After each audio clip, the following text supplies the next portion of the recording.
In 1882, the 19-month-old daughter of an Alabama couple lay near death.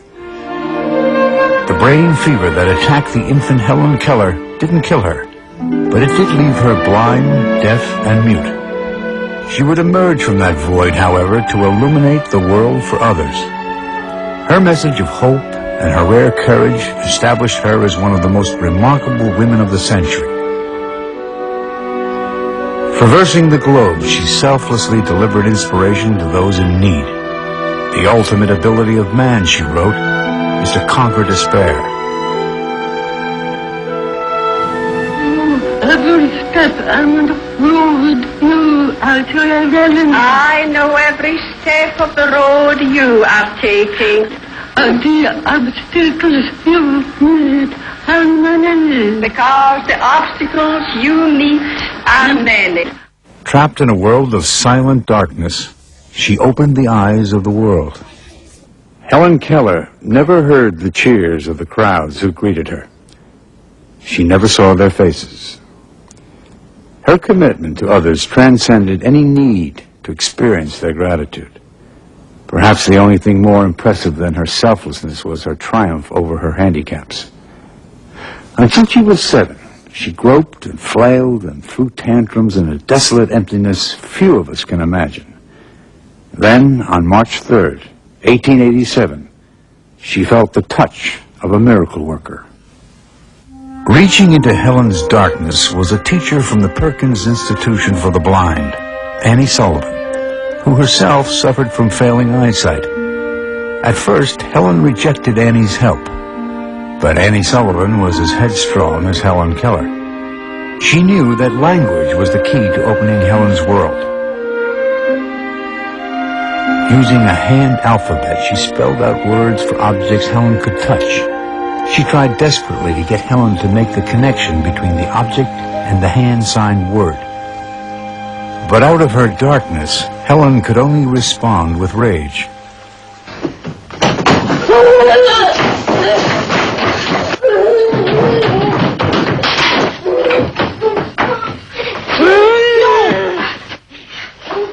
Then came what Helen Keller later wrote was the most important moment of her life.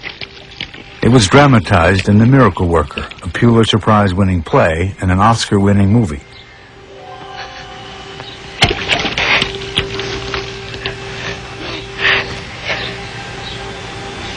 Yes.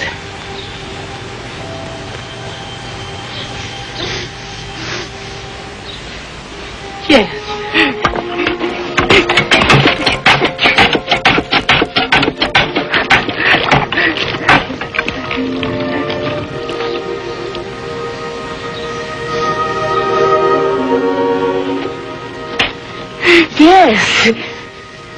Oh, my dear.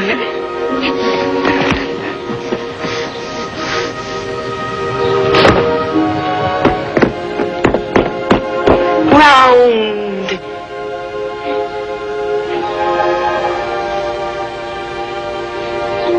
Yes.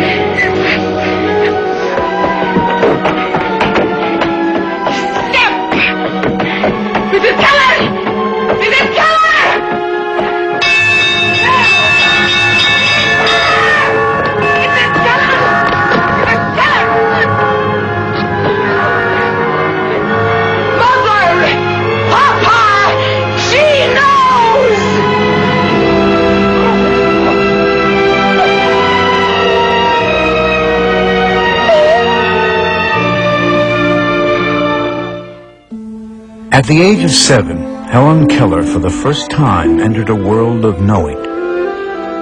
Later she wrote that when the mystery of language was revealed to her, it awakened her soul. It set her free. Helen now discovered she had a passion for learning. Quickly she mastered reading and writing in several different languages. Relying on Annie and the Braille system, she pursued a higher education. earning a degree from Radcliffe, a sister college of Harvard, in 1904. Afterwards, she became a successful author. She was, in fact, published for the first time at the age of 12. But Helen's key achievement, the one she craved most of all, was learning how to speak. Years later, on a lecture tour, she and Annie told the audience how that miraculous breakthrough came about. And I let her see, by putting her hand on my face, how we talked with our mouths. She felt the vibration of the spoken word. After her 7th lesson, she was able to speak the sentence word by word. I am not dumb now. No. A worldwide celebrity by 1920, Helen even went to Hollywood. She starred in a silent movie about her extraordinary life. She was interested not in stardom, nor even fame, but making other handicapped people realize they could demand more out of life. I seldom think about my limitations, she wrote, and they never make me sad. Unable to hear, she enjoyed music by sensing vibrations.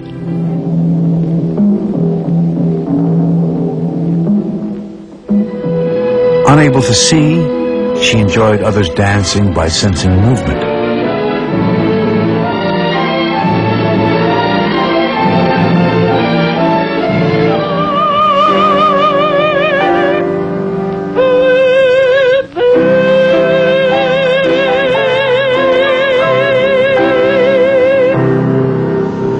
That is beautiful.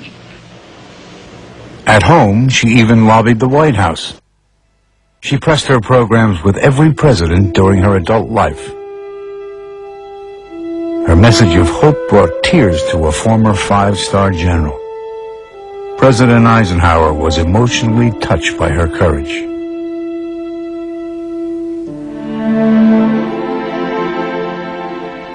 In 1936, Annie Sullivan died at the age of 70.